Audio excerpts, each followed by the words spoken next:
Sean Haney here with RealAgriculture.com and Real Ag Radio, World Radio 147, Sirius XM. We're at the Top Producer Summit in Kansas City, Missouri.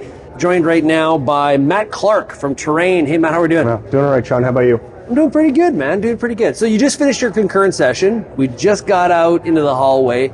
You were talking about farm machinery economics. Okay, what was the angle there?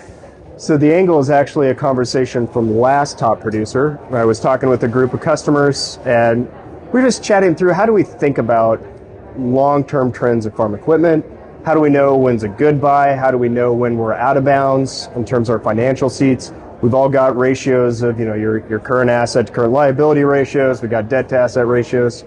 How do we break it down and think about some very specific things that top producers are doing and put that in context long term? So that was the big picture. It's sort of like almost like a Moneyball approach to buying farm machinery, which I've never thought about before. Yeah, and obviously this is the topic, right? I mean, farm machinery is one of those things that we're all thinking through individually. So it was a bit of a Moneyball approach.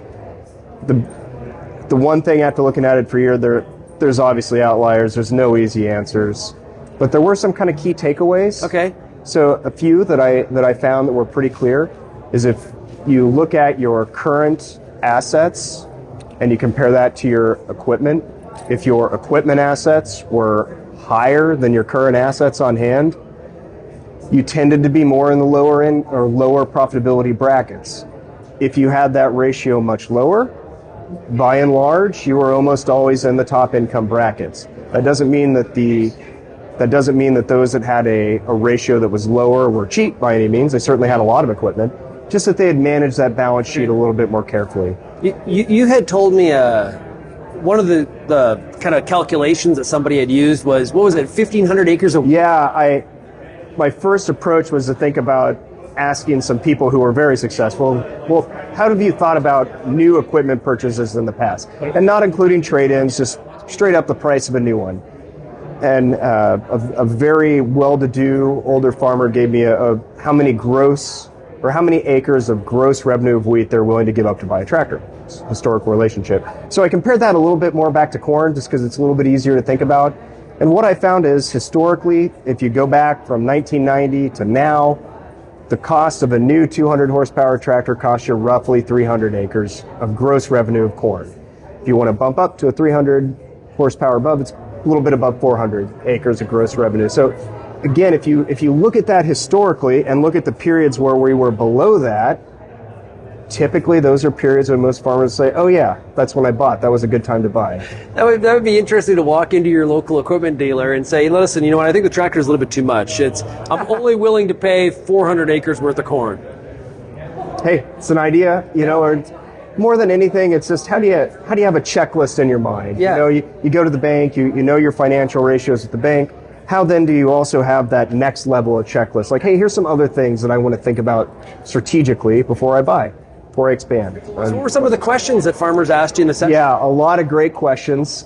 Mainly, how can I get the slides? That was a good one. So that means I'm either onto something or I'm off.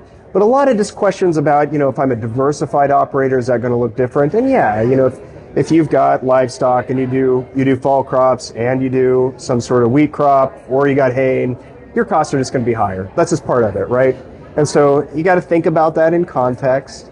There are questions about that. There are questions about how do I balance my balance sheet correctly with the idea of, hey, I don't want to be so top heavy where if my expenses really run up quickly and I've got these big payments, what's that mean? And that can turn quick.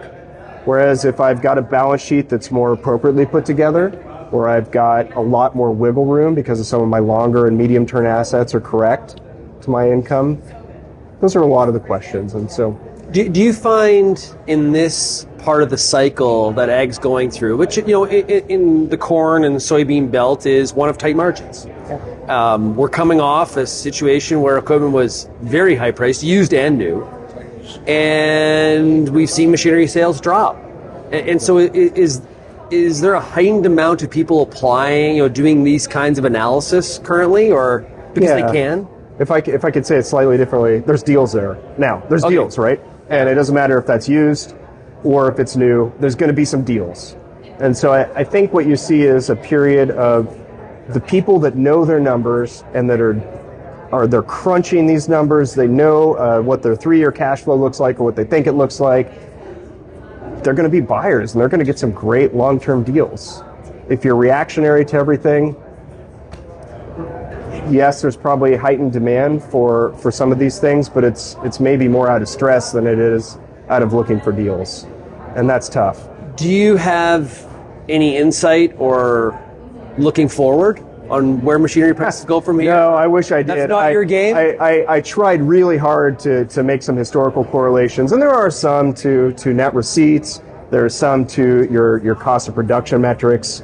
There's some, but truthfully, it does vary, and it just and where you are and what you're doing, it really does vary a little bit. So it was a little bit too much to try to spin that out for 3 to 4 years with confidence.